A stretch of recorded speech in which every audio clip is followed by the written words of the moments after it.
Our experience with the first Mortal Kombat was, it turned out great, but the game was very rushed. It was an 8-month project from concept to shipped game, which was crazy when you think about that. Certainly in my head, there was 10 things that I would have done differently. Shortly after Mortal Kombat 1, Ed and I started to think about what do we want to do next. And one idea we had was we wanted to do a Star Wars game. Ken Fedesna came down, and I remember us talking excitedly about Star Wars. And Ken's response was, Star Wars, what are you guys talking about with this Star Wars, business? You guys have got to do a sequel to this game. And so that was the first time that I thought, oh, okay, I guess, we're signed up for a sequel. So new hardware came, new tools came. Warren Davis and all these guys, Todd Allen, everybody was like working on tools to make things better, and we just inherited that.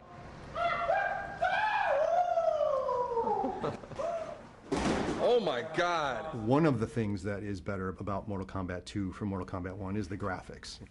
Originally, everything was done off of VHS tapes, and it was kind of blurry and stuff. We eventually started capturing images directly onto the hard drive as opposed to putting it on videotape and then going to the hard drive. Okay, ready? Ready? Is it live or is it ready to go? That was good. That allowed us to knock out that losty videotape format that would bleed onto everything. It just became a more efficient process, a cleaner image for sure. Outstanding.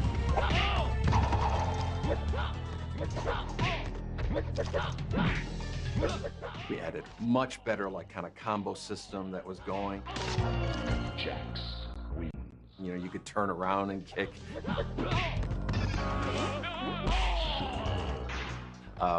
Which to this day I can't believe the first Mortal Kombat doesn't have. A lot bigger of a roster. We wanted to expand, so we had 12 characters and added Jax. That was huge. Katana Molina, who are synonymous with Mortal Kombat at this point.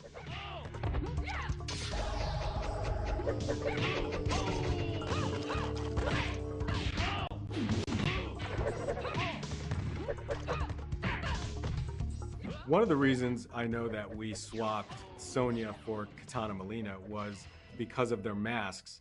We were able to get 2 for 1.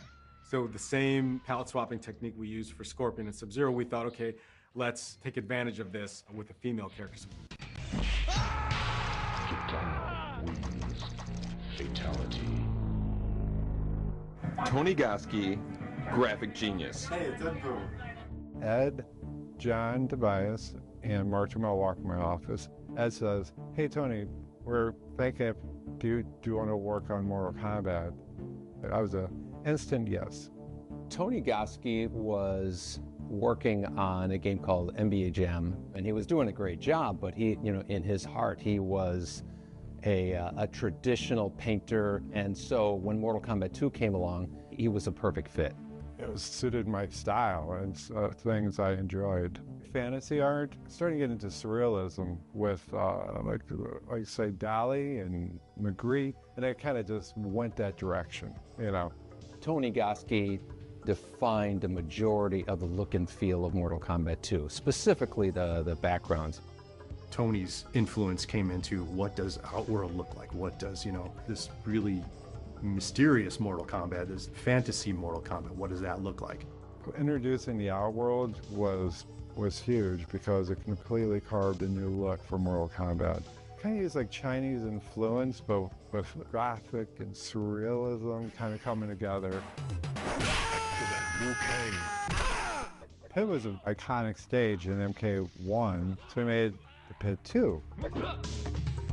The person, dun dun dun, gets hit, and it would do what we would call a camera cut now, but it would just do a top view of the person doing like this, and the background would scale up, and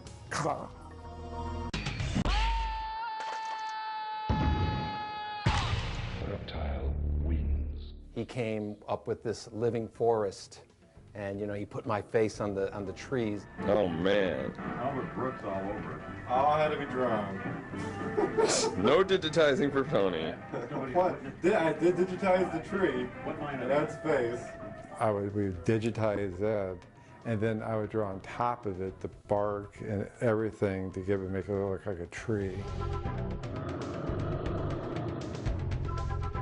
Obviously, about like horror movies and things that are like shocking. You go all the way to the left, and there's a tree kind of looking straight down the fight line, and that's based off Ash from The Evil Dead. That was like one of my favorite backgrounds to work on. When I was a teenager, I did some stop-action animation just for fun with a Super 8 camera, with clay and toys and stuff like that. When doing Kintaro, there weren't a lot of frames to begin with. It's like, bow, bow, bow, and you would hang on that last, hit or whatever.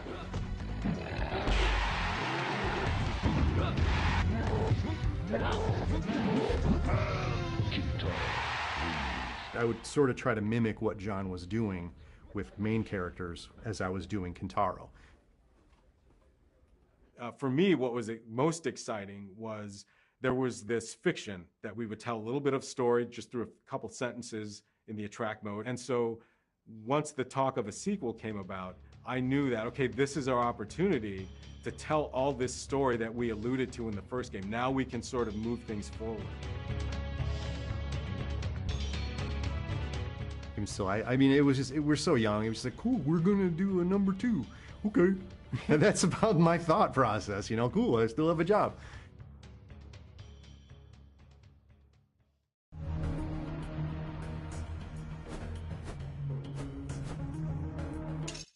Initially we had Ed being the announcer for the first Mortal Kombat as Shang Tsung. Kano. Scorpion. Fight. Excellent.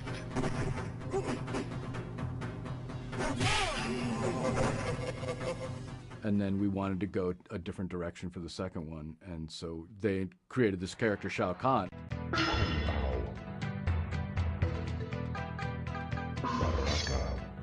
Round 1, fight. And I'm sure everyone was like, oh yeah, that's going to be Steve. It's high impact football! Fire, power, 1, 2, enemy destroyed. I am the Black Knight. Voice work in games, I loved it. I loved doing it. If they wanted me, I was there. If you want a dude with a heavy, deep voice, then you could pitch it down some more and make it sound super basso profundo, that's the guy. They wanted me to be a 200-year-old Asian man, martial artist. Dan had a structure and a language and a way for me to speak. Here's the list, do these things, and then a little bit of coaching. Sonia, Baraka, round 1, fight. And he, did a great job, and that's it. That's what you hear in the game. Finish him.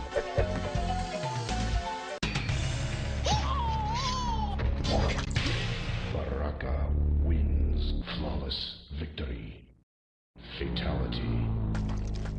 That voice is, it's my favorite voice. It's fatality. I want to be that guy.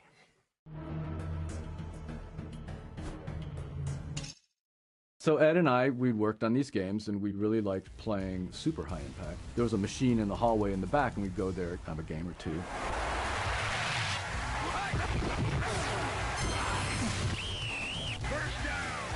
In that game, you pick your play, and then the lines come together before you hike the ball.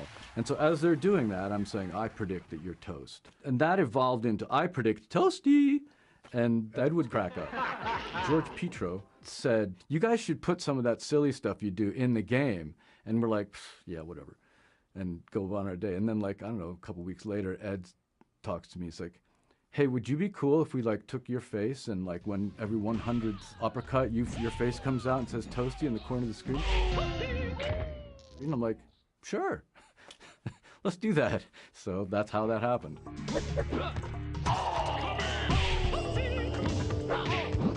Silliness, right?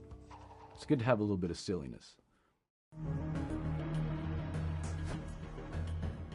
know what you should do, Carlos, is just try to jump off. Just try to actually jump straight up and land on your back. I can do that, but I need to land the other way. Is it Elvis? Is it? Okay, ready? Ready?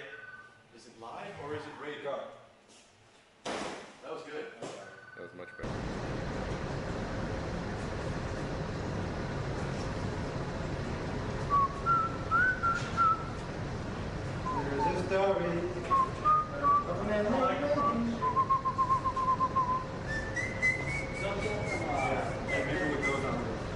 Hey,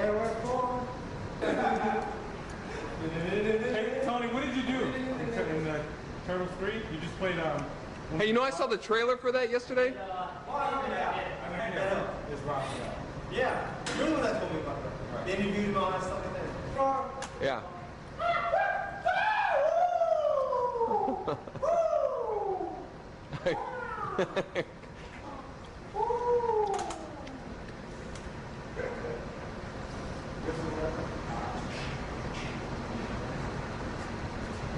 Right, but it's like 2 frames that that we use. See, like that's not bad. Okay, you know what? That's enough. Oh my God, that was the best one.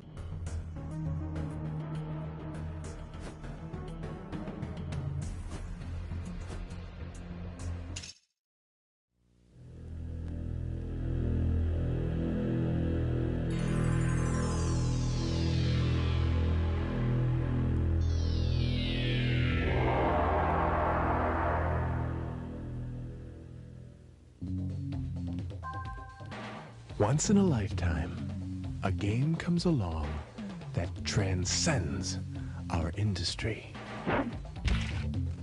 The theme connects with something deep inside us and embeds itself firmly in the popular culture. Once in a lifetime, a game takes on a life of its own.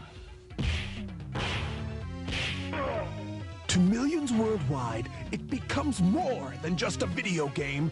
It becomes an obsession, a controversy. And they just can't wait to take it home.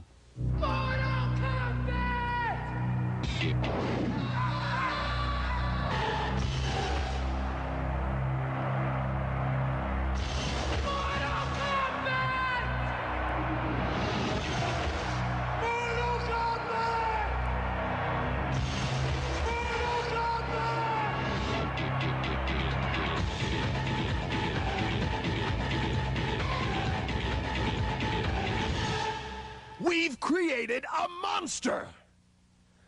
Actually, we've created several.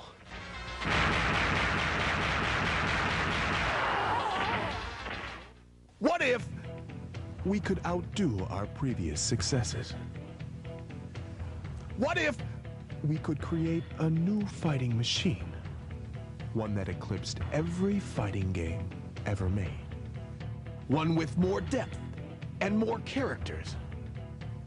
What if, amidst all the furor and recognition, we could release to the world the ultimate fighting experience? We can, and we will, right now.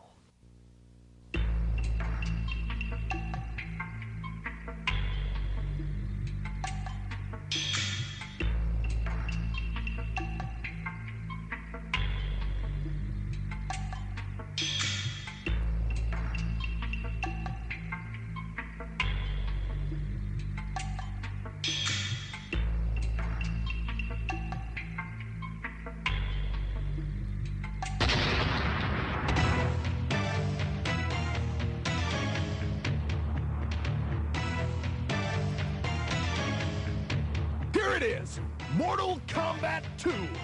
More characters, 3 times more images, more secret moves, more battlegrounds, more hidden surprises.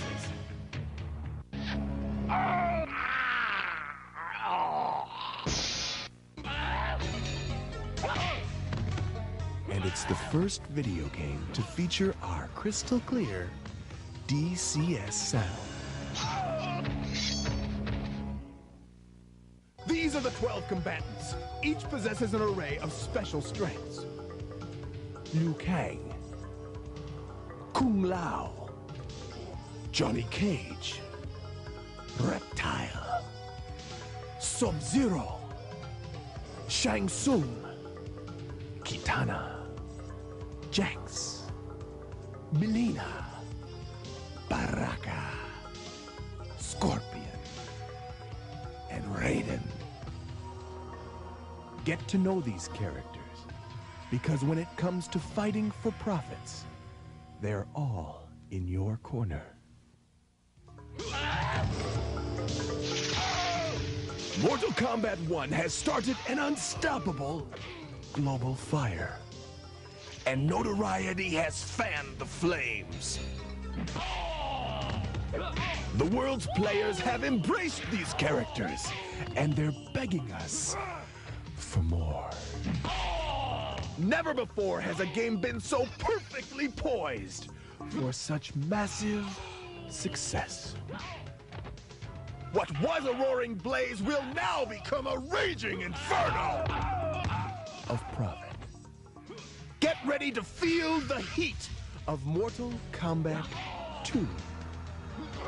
The world's ultimate fighting machine.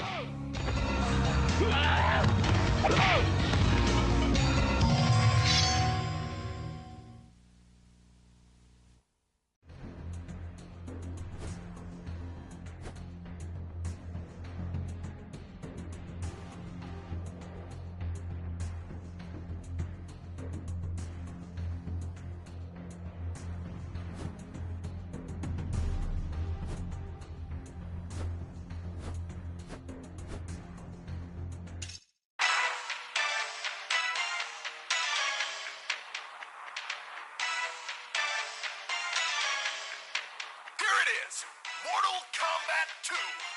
More characters, 3 times more images, more secret moves. The coolest thing about Mortal Kombat 2 is I didn't know it was coming out. I knew it was probably being worked on, and there were just rumors floating about. I never even thought of a sequel. I was so fixated on the first game. I had no idea. Nobody at my school had mentioned it. It wasn't until I walked into it was an arcade called Uncle Bob's, and there it was already. The first thing I saw was somebody slicing someone in half with Kung Lao's hat. And I remember being like, what? There's a Mortal Kombat 2, and it is crazy! A friend came running into band class one day and said, oh, there's a Mortal Kombat 2. I saw this new character. He's a monster. He's got knives for hands.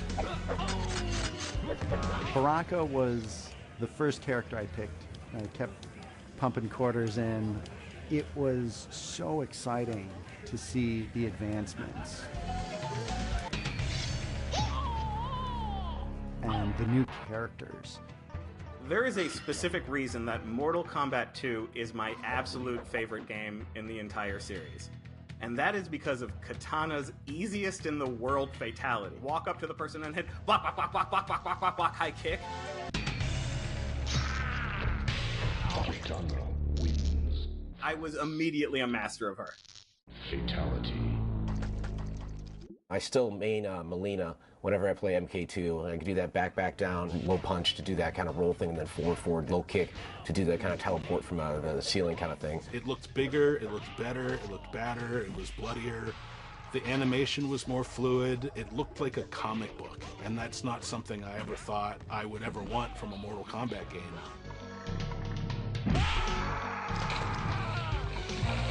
Sub-Zero wins. Fatality. But like I said, I never even dreamed of a sequel. One day there it was, and it was fantastic. The favorite characters are back, so you have kind of that step into it. The excitement was just incredible. I remember seeing Mortal Kombat 2. It was the level that has it Shao Kahn, the big bad guy, who had the people chained up on the pedestals in the background.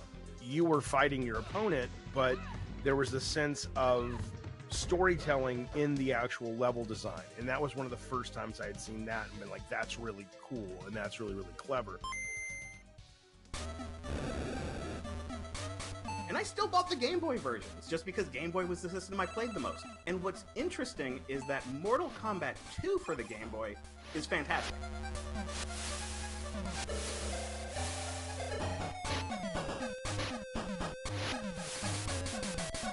It is an amazing fighting game port. It's an amazing fighting game for a portable system with no power.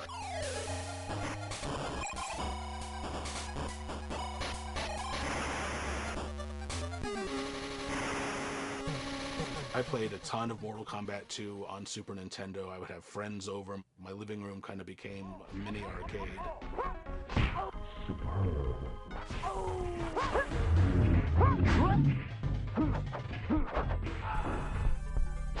All the blood and gore was there, and it was fantastic. Fatality. It felt pretty darn close to arcade perfect. So, haha, that time Nintendo came out on top.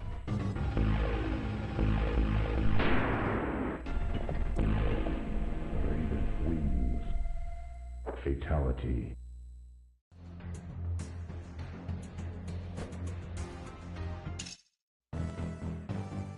I got put on as a lead on the second one, and that's where we really made the right decisions, which was nice.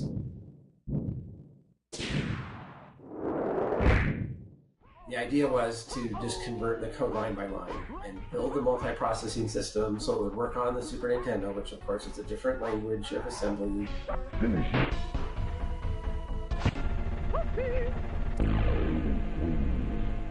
We, I think, started, is November or somewhere like that in 1993. We had to be done in July. And so we didn't show them anything until April.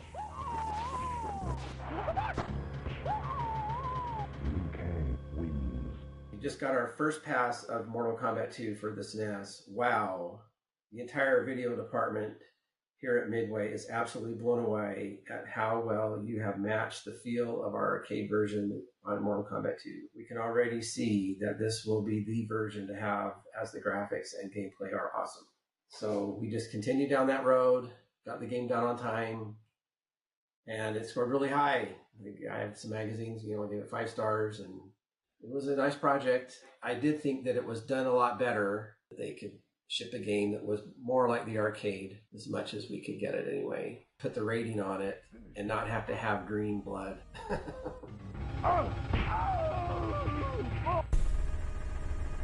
Johnny Cage wins. I don't know if the Genesis guys would debate me, but I felt like it was the de facto version for at least Mortal Kombat 2.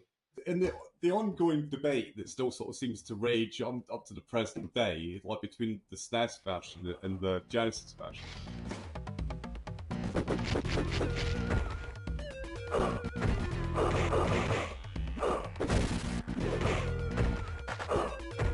SNES version is perceived as being like the winner, it's the better version. And that's like, I think, largely because it's like more complete version. The reason the SNES one has got more stuff than ours, because they're like both made for the same size sort of cartridge, is that it's a lower resolution system, right? So therefore their art assets are smaller, and all the little sort of size differences like add up.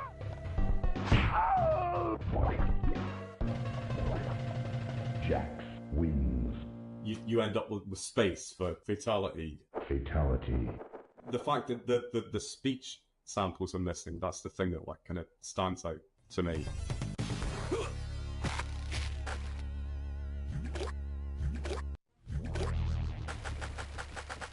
The way I got the Genesis version is like a little bit sort of convoluted. Basically, Paul had done the first one, Paul were offered the second one, and they offered it to Paul, which is like kind of logical sort of thing to do, and Paul turned it down. Idiocy, stupidity. At the time I was offered it, I did think that actually MK2 wouldn't ever come out, that it would be banned. There was a bunch of people in the studio kind of talking about violence and talking about this game, and so I didn't particularly want to spend all that effort on a game that then got banned. Hindsight's a wonderful thing, isn't it? So then they offered it to me, right? And I'd never done any Mega Drive stuff before. They used to think of it as like a cooperative multitasking system. It's the first time I'd ever like kind of come across it, and like once I like kind of understood it properly, I loved it. I thought it was fantastic. Basically, I ripped it off. But every game that I wrote subsequent to that, I used that system.